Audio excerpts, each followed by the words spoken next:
welcome to another video. So for today, this is a get ready with me for a date, and today is our 7th year anniversary and we're going on a date with Josh and I'm very excited. So yeah, I'm just going to take a bath and yeah, let's go with this get ready with me type of videos. So yeah, I'll just take a bath in 3, 2, 1. Okay, so the hair is on plop mode. So kung hindi nyo alam kung ano yung plopping, haven't seen my hair care routine, yung curly girl method, so you should go check that out.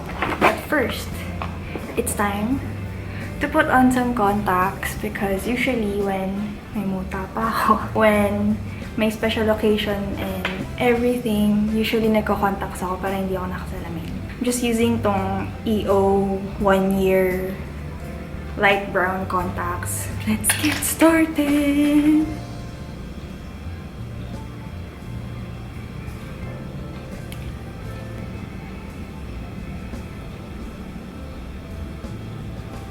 There you go! Sorry ka medyo madilim na yung video. Kanina kasi may araw pa, but kumukulimlim. Alam mo naman, lately sa Pilipinas, it's very rainy. So, please bear with me. I will put on some moisturizer. This is the Chlo Gel Cream, and I got this from Charisse.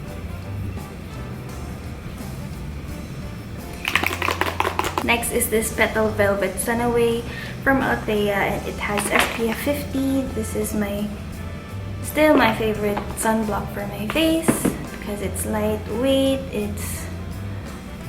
has minimal white casting. So, and for my lotion, I'm going to use this Tofu Soy Milk Body Lotion from Beauty Buffet. I love this lotion so much because it's not sticky, it absorbs on your skin really well. Don't forget the legs. Next is Milcu for my underarm hygiene.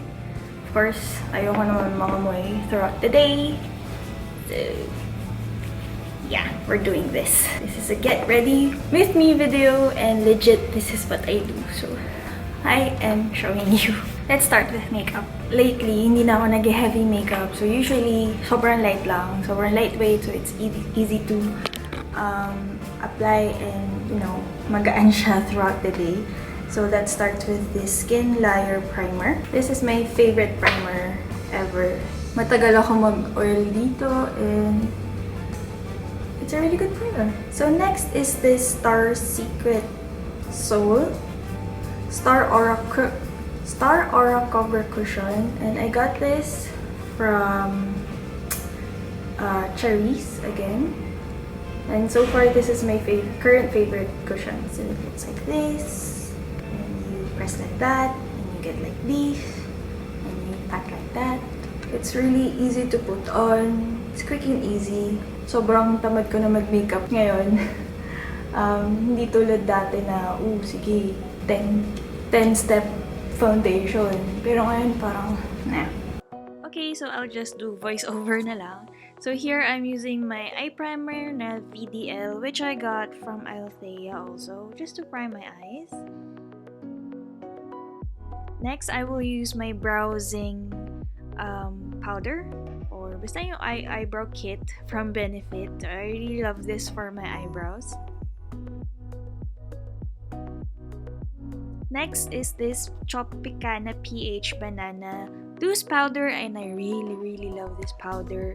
It's a yellow based powder, so nakakabalance siya, so hindi siya maputi sa skin.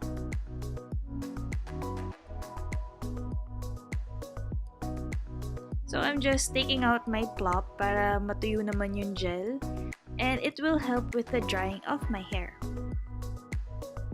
And then next, I will use my concealer. This is the Flawless Creamy Concealer from Althea in the shade Ginger. So I'm just concealing all the imperfections of my face.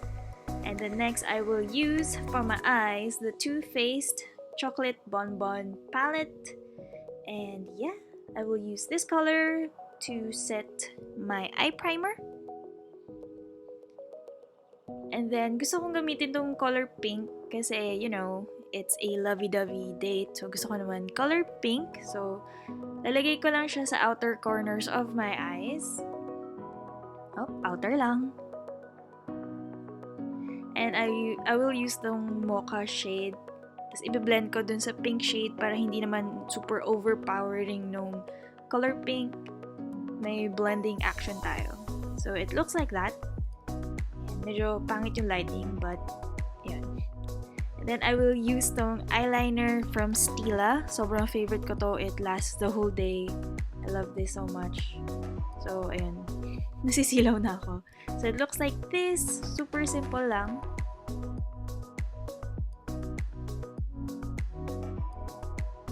And I will just curl my lashes. Itong curler ko, it's from Etude House which I also got from Althea. And I'll use this Pretty Big Bang voluminous mascara.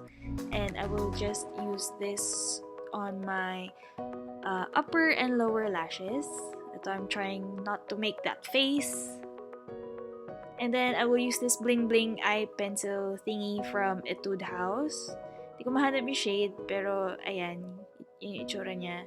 And I will just use that on my inner corners para medyo alive and blingy yung itsura. So it looks like this, and I will just re-powder my face kasi medyo, you know, pinagpawisan na. So for blush, I'm using Coralista from Benefit again because medyo light lang. And then for bronzer, na hindi naman ako mahilig talaga mag-bronzer, I will use this Hoola. For highlight, ito, I love tong sleek highlight palette na to.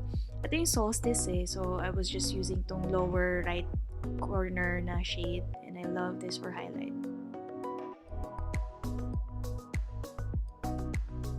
And for my lips, I'm using this Everyday Love Velvet Lip Tint. And this is the shade She Wonders. So, biniblend ko na lang siya para hindi super harsh. Sobrang long-lasting na to. And for setting my face, I'm using tong Kat Von D setting spray. And this is the final look. Easy, simple, and still mukha pa rin naman akong presentable. So yeah, that's my makeup for today. For my hair, I'm going to diffuse it para hindi naman ako mukhang basang sisiyo sa date ko. So, I'm just using my diffuser and it will take a really long time. So, eto, tapos na akong i-diffuse yung hair ko. It's not really super dry, but it will do. So, makeup done. So, mag-necklace na lang ako. I have my accessories on. And, don't forget, I have my perfume here. This is GRWM and Preppy Princess. So here is my outfit. Believe it or not, ukay-ukay lang lahat yan. Well, except for the bra. Pero I will do a video about it para mas detailed. So yeah, I paired it with the jacket and itong sandals na to, which are really cute. I got it from Shopee na parang 200 something pesos lang.